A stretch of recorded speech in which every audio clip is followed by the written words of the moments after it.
Newsline.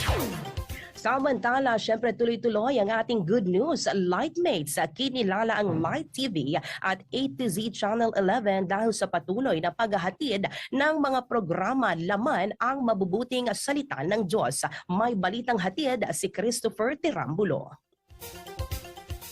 Nakatanggap ng parangal ang dalawang istasyon ng Zoe Broadcasting Network na Light TV, God's Channel of Blessings at A to Z Channel 11 sa katatapos lamang na World Council Dangal ng Bayan Award sa lungsod ng Bacoor, Cavite. Nasungkit ng Light TV ang dalawang parangal na Gawad Modelong TV Broadcasting Network, mapagkakatiwalaang istasyon ng taong 2023 at Trailblazer Exceptional Christian Broadcasting Network and Trusted on Social Media.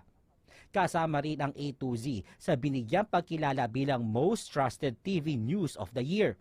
Ayon kay Ambassador Reverend Dr. Bobby Brimon, Chairman at Founder ng World Council Excellent Awards Ministry Incorporated, pinagkakatiwalaan nila ang Light TV sa pagpapalaganap ng mga mabubuting balita mula sa Diyos.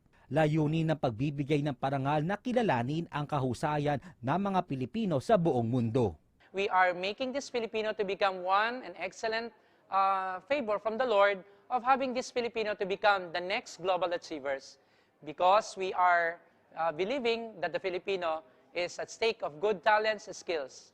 Hindi naman sukat akalain ni Zoe Broadcasting Network Incorporated Head ng Programming, Sales and Marketing Department at Light TV Foundation Executive Director Nestor Laideros na iuwi niya ang dalawang parangal na Gawad Modeling Filipino Lingkod Media at Men of the World Certified Member Trailblazer Exceptional Christian Broadcasting Network and Trusted on Social Media.